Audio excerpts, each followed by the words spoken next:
is light, in whom there is no darkness at all. Jesus Christ is the light of the world, and this is the judgment, that the light has come into the world, and we love darkness rather than light. Let us join together in singing When I Survey the Wondrous Cross. If you're not used to electronic music, it gets louder when it's time to sing.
They went to a place called Gethsemane, and he said to his disciples, "Sit here while I pray."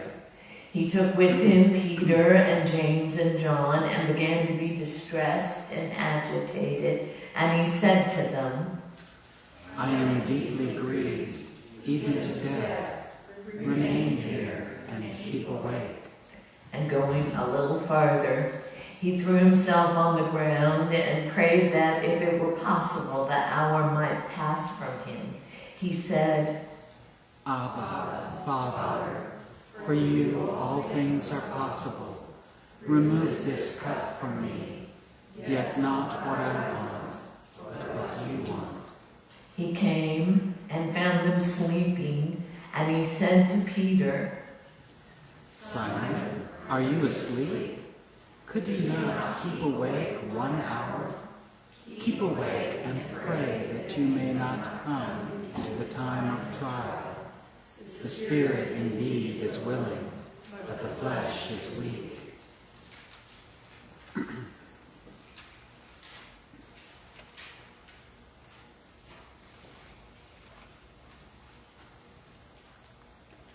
Our second lesson. And again he went away and prayed, saying the same words. And once more he came and found them sleeping, for their eyes were very heavy, and they did not know what to say to him. He came a third time and said to them, Are you still sleeping and taking your rest? Enough! The hour is come. The Son of Man is betrayed into the hands of sinners. Get up, let us be going. See, my betrayer is at hand.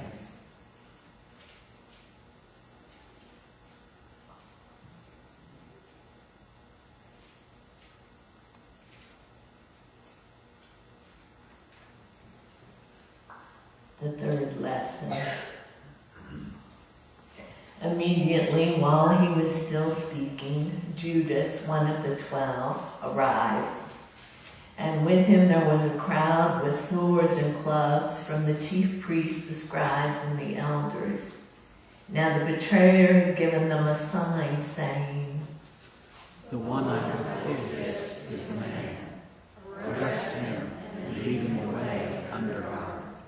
So when he came, he went up to him at once and said, Rabbi, and kissed him. Then they laid hands on him and arrested him. But one of those who stood near drew his sword and struck the slave of the high priest, cutting off his ear. Then Jesus said to them, have you come out with swords and clubs to arrest me as though I were a bandit? Day after day I was with you in the temple teaching, and you did not arrest me. But let the scriptures be fulfilled. All of them deserted him and fled.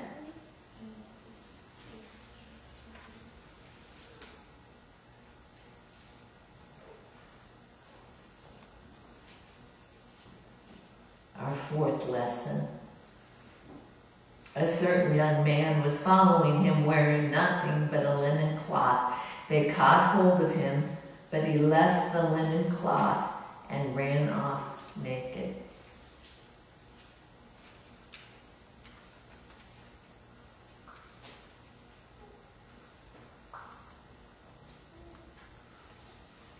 Our fifth lesson.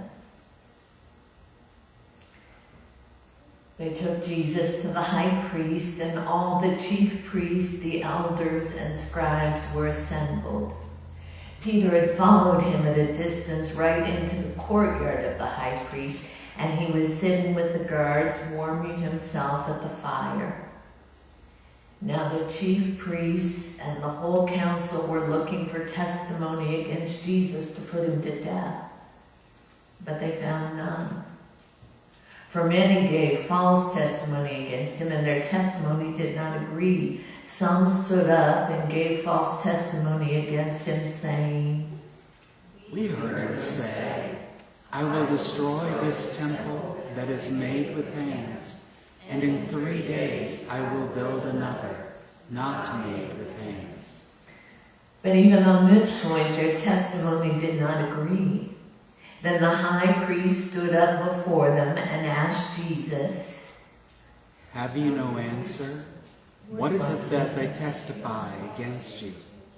But he was silent and did not answer. And again the high priest asked him, Are you the Messiah, the Son of the Blessed One?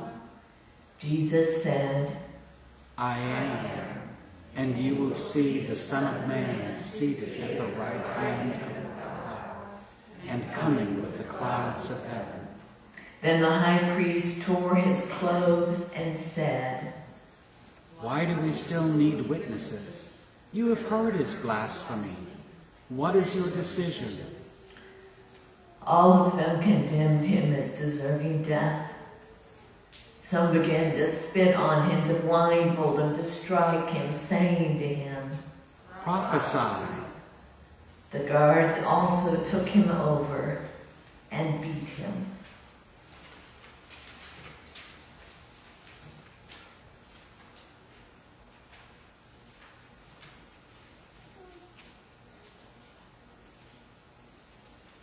Our sixth lesson.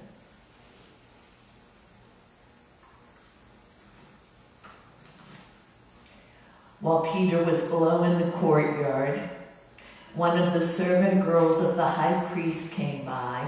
When she saw Peter warming himself, she stared at him and said, "You were with Jesus, the man from Nazareth."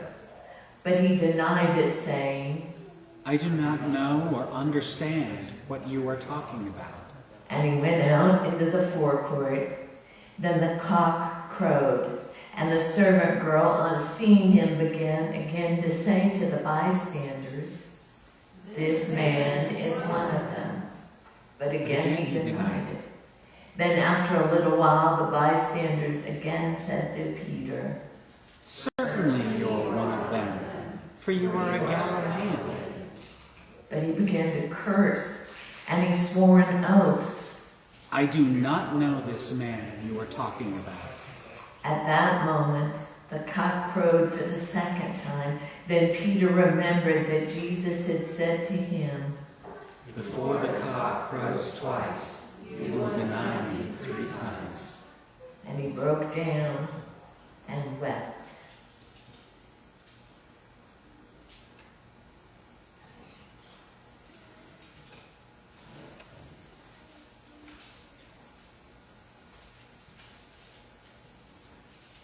Our 7th lesson. As soon as it was morning, the chief priests held a consultation with the elders and scribes and the whole council. They bound Jesus, led him away, and handed him over to Pilate. Pilate asked him, "Are you the king of the Jews?" He answered him, You say so." Then the chief priests accused him of many things. Pilate asked him again,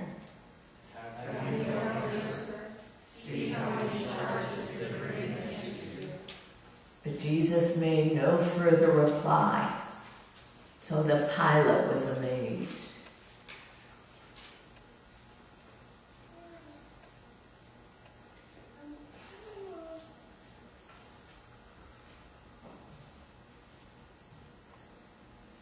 Our 8th lesson. Now at the festival, he used to release a prisoner for them, anyone for whom they asked. Now a man called Barabbas was in prison with the rebels who had committed murder during the insurrection.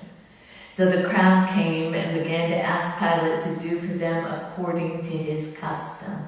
Then he answered them, "Do you want me to release for you the king of the Jews?"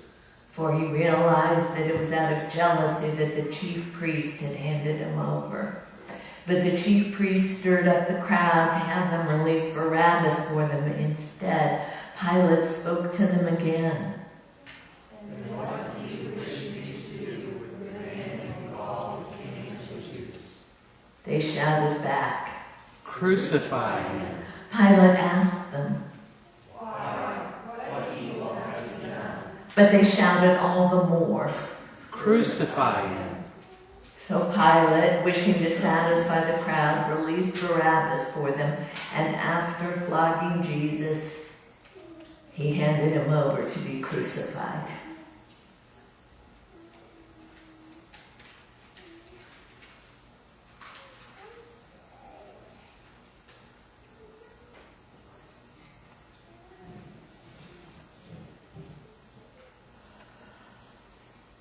Our 9th lesson.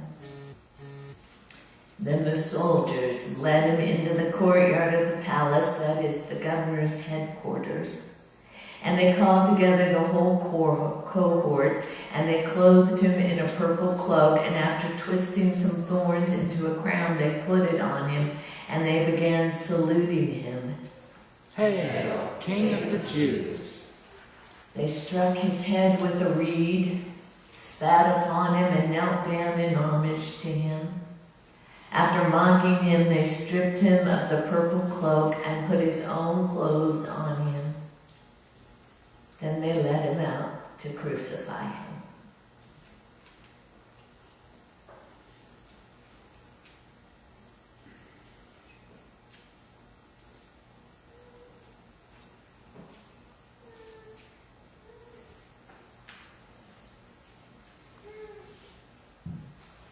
10th lesson. They compelled a passerby who was coming in from the country to carry his cross. It was Simon of Cyrene, the father of Alexander and Rufus. Then they brought Jesus to the place called Golgotha, which means the place of a skull. And they offered him wine mixed with myrrh, but he did not take it. And they crucified him and divided his clothes among them, casting lots to decide what each should take.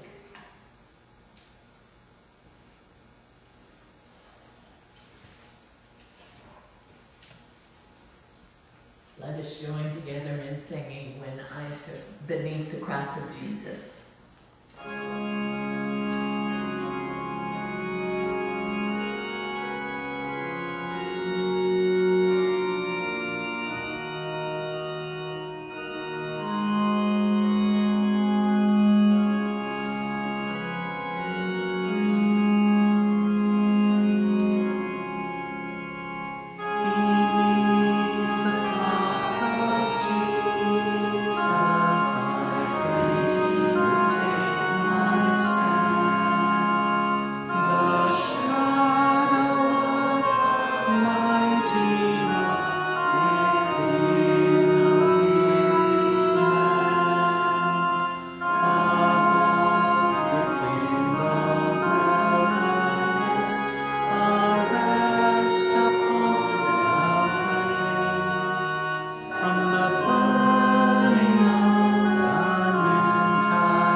The 11th lesson.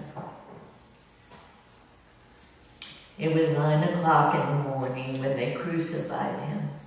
The inscription of the charge against him read, "The King of the Jews." And with him they crucified 2 bandits, one on his right and one on his left. Those who passed by derided him, shaking their heads and saying, "Aha, you who would destroy the temple and build it in 3 days, save yourself and come down from the cross." In the same way, the chief priests, along with the scribes, were also mocking him among themselves and saying, "He saved others. He cannot save himself. Let them aside, the King of Israel. Come down from the cross now, so that we may see and believe." Those who were crucified with him also taunted him.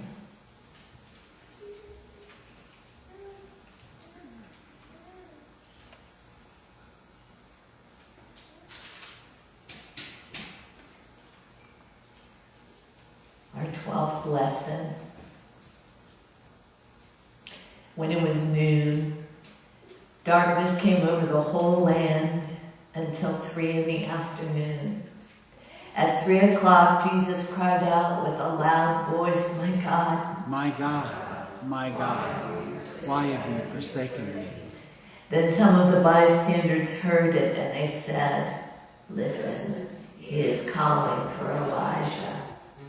And someone ran, filled a sponge with sour wine, put it on a stick, and gave it to him to drink, saying, "Wait, let us see whether Elijah will come to take him down."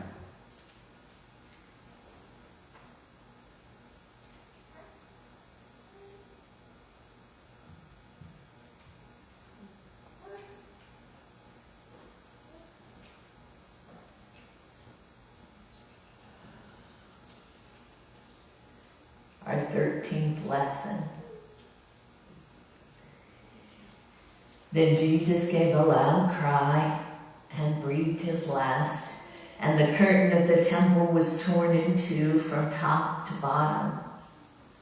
Now when the centurion who stood facing him saw that in this way he breathed out his last, he said, "Truly this man is God's Son."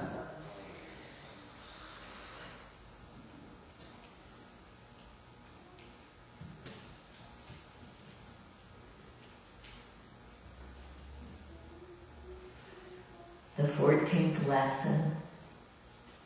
There were also women looking on from a distance. Among them were Mary Magdalene and Mary, the mother of James the Younger, and of Joseph and Salome. These used to follow him and provide for him when he was in Galilee. And there were many other women who had come up with him to Jerusalem.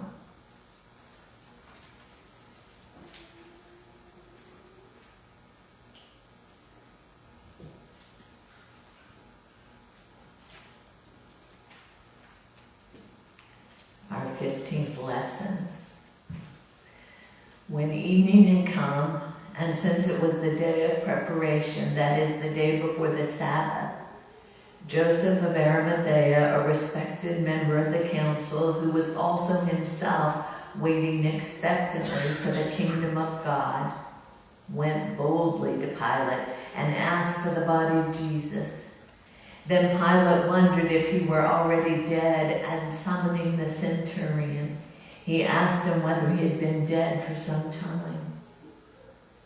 When he learned from the centurion that he was dead, he granted the body to Joseph. Then Joseph bought a linen cloth, and taking down the body, wrapped it in the linen cloth and laid it in a tomb that had been hewn out of the rock. He then rolled a stone against the door of the tomb. Mary Magdalene and Mary, the mother of Joseph, saw where the body was laid.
Were you there when they pierced him in the side?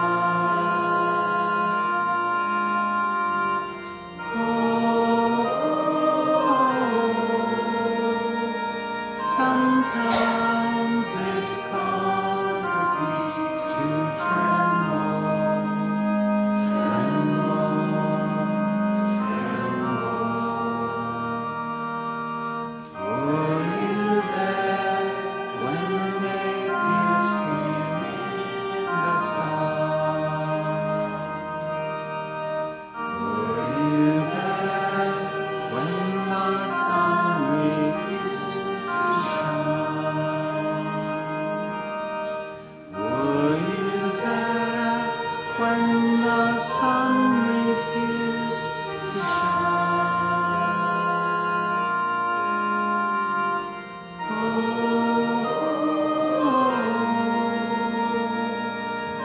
Sometimes it causes me to tremble, tremble, tremble. Were you there when the sun refused to shine? Were you there when they laid him in the tomb? Were you there when they laid him in the tomb?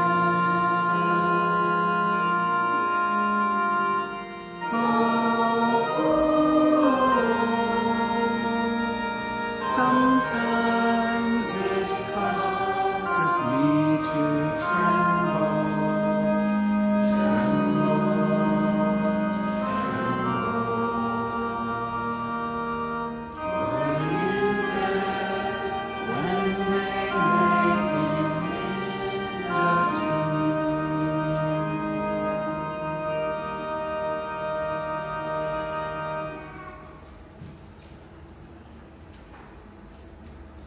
Go in peace.